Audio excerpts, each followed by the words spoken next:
So, I have decided to undertake the task of reviewing the miniseries The Pacific. And for me personally, it's one of my favorite shows and favorite miniseries that's ever created. So, anyway, it's going to be a long ride as it is 10 episodes long and they're around 1 hour long. I mean, sure, I could do a review of the whole series in one go, but I feel as it would rush it and wouldn't do the series justice. So, every Monday I'll be releasing a new review of each episode. And why I'm reviewing The Pacific before Band of Brothers? Well, I don't really know, but I feel like breaking the formula of starting with Band of Brothers. Don't worry, I will review that one too, but it will take its time also. There will be many spoilers, so if you have not seen the show, I do tell you to go and watch it now and then come back to this, because you will definitely need to watch this. Anyway, The Pacific aired 4th of April 2010 and is produced by none other than Steven Spielberg and Tom Hanks. And the Emmy goes to Band of Brothers. After the success of the miniseries Band of Brothers, they started working on a new miniseries, which was The Pacific. Instead of focusing on the European front, they focused on the Pacific front, and I'm happy that they decided to focus on the American side of it. I mean, sure, it could be interesting seeing the other side, but I feel that Hollywood is better at focusing at their own side than on other countries. Production of the show began in 2007 and became the most expensive miniseries created. And there are two versions of the show, the one that has been shown on TV and the one on Blu-ray, and most DVD sets. The TV version has a narration of Tom Hanks and some interviews and real-life footage from the war. But in the version I've seen, which is the Blu-ray, they don't have that. The TV version has the narration and the footage to explain what's going on in the war, so to keep the average TV viewer up to date. Because not everyone would know all the events and dates by heart and know all the history and the background of it. So I see the narration as a good help to make sure the viewer knows the historical context on what's going on. Either way, I saw the normal Blu-ray version of it, so let's go. The episode starts off after the event of Pearl Harbor. The Japanese Empire has declared war on the United States and Germany too. Pearl Harbor made many resent the Japanese and many volunteered to fight them.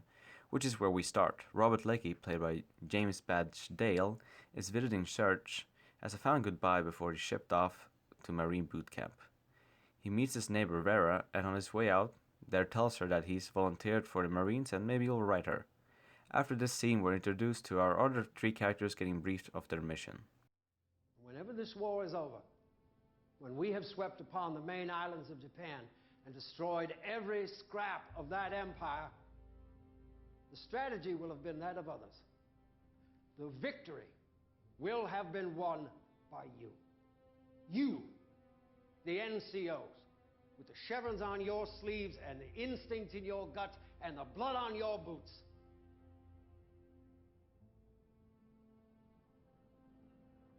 Those of you who are lucky enough to get home for Christmas, hold your loved ones dearly and join them in prayers for peace on earth goodwill toward all men. And then report back here, ready to sail across God's vast ocean, where we will meet our enemy and kill them all. And to end the scene, the commander wishes them a happy 1942 and peace on earth. Very ironic. After this, we get to celebrate Christmas with one of the Marines, John Basilone. He brings his other two friends along, and his brother gives off a good speech. To all of you, just get the job done and come home to us. A good moment showing off that even during a celebration like Christmas, they understand what's going on and that people's life could be lost. This is a good moment between the father and Basilone, and nothing needs to be said between them.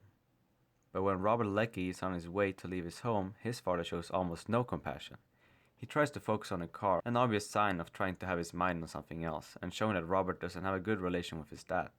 There's a small glint of the dad caring, but in most of it, it doesn't show. And then our final character to be introduced is Eugene Sledge. He's being checked up by his father and seems to have a heart problem, which means that he can't enlist. And for a kid like him, he's disappointed. We're now jumped into August of 1942, and the invasion of Guadalcanal is on its way.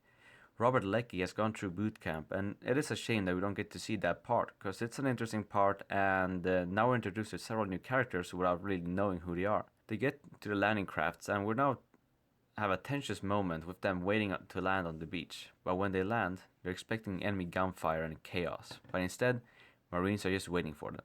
The Japanese had abandoned their positions and retreated into the island. The Marines search through the island and find more abandoned Japanese positions. What happens is that they find 2 captured American corpses, dismembered by the Japanese, a chilling scene showing the hatred of the 2 sides have for each other.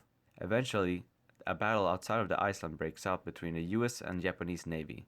The US Navy retreats out of the ocean and leaves the Marines on the island. They are then attacked by Japanese at Alligator Creek. This was a counterattack by the Japanese to retake the island. It failed and they had many casualties. Here's a moment in the series that they could have gone 2 ways. After the battle, the Marines are all shocked. What they could have done is to show that war is not how they expected it to be and the horror of it. But the show takes an interesting turn and shows that war was just how they expected it to be. Line them up, mow them down. Real turkey shoot. I got a feeling it's gonna be a little more complicated than that. No, it's gonna be a turkey shoot. We chewed him up. They just kept on coming. Real turkey shoot. But what they didn't expect was the aftermath, the bodies, and it gives more depth into the characters, and showing that the Japanese are also people too. The show then takes us forward when more reinforcements arrive, and to the viewer it feels like it was a day after the battle, but it's actually been a month. So for me, it's a big thing because the show does not show us exactly, the time between the different events, but it's minor criticism and you can make do without it unless you want to know the real history and know all the small plot details. But after that, the Marines move out and sing happy birthday to one of them. He just became 18. And that just shows the absurdity of the war. You just become 18 and already in a war. And that is episode 1, a great start to a great show.